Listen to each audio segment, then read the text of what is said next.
Are you tired of worrying about the number of copies you'll have at the end of the year? Perhaps you think you cannot possibly go paperless.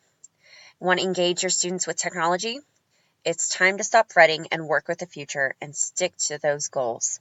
My name is Tara, and I will be guiding you through the use of quizzes. Quizzes is a program set up to eliminate the need for paper quizzes, increase engagement, and become tech savvy.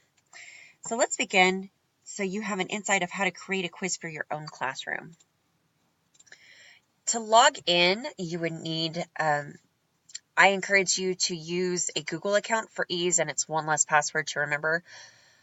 Once you're logged in, you will notice various options to start a quiz. So you can either create your own quiz or find a quiz. If you go to Teacher Dashboard, that's one way to find where to create your own quiz. That'll be here on the left. This is a nice way to make stuff for a specific lesson or even just a family fun night. So to create a new quiz, you'll just click on Create a New Quiz. A pop-up will pop up, so that will get you started. You'll name your quiz, add an image to help you find it a little quicker, and then search for the relevant classes that you'll need to associate it with, and then you'll click Create Quiz. For sake of time, I'm going to use one I've already started, just so you can see how it looks all built up and still walk you through the process. So I will go ahead and come over here and hit Edit so I can adjust my questions as need be.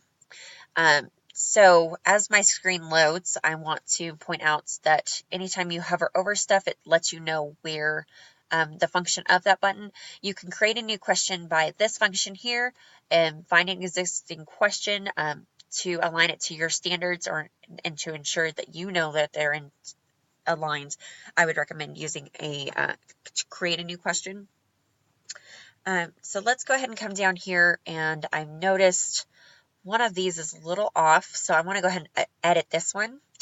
So my question is, where do the caterpillar get its energy from this life cycle? Over here on the right side, it will show you what it looks like on the phone or the tablets that the students use. I want to go ahead and delete the image that I loaded here because that's repeat. You can either type your option or show an image. It's one or the other. For this moment, I'll leave it just like this.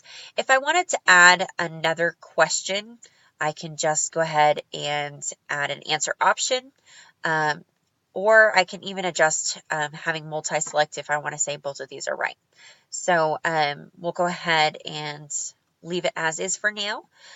You can also adjust the time for each question up to 15 minutes, so you can differentiate for some of your students who need that. And then just click Save when you are happy with that question and move on. So you'll just keep doing this process again and again until you have finished your quiz and reached the number of questions you desire.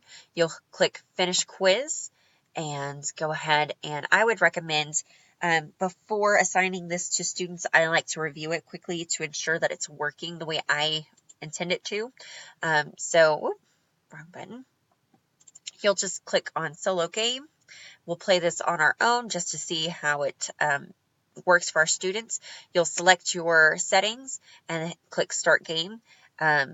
This is nice to be able to know what is coming up next for the students who seem to always have questions for you. This application has made a huge improvement on my students' their attitude towards quizzes, and mine as well, because I can go into the teacher dashboard on any question or quiz we've gone over and get the scores from there and just use that for grading. So make your life a little easier, incorporate technology in the classroom, and have fun with it all. So gear up, make your life easier.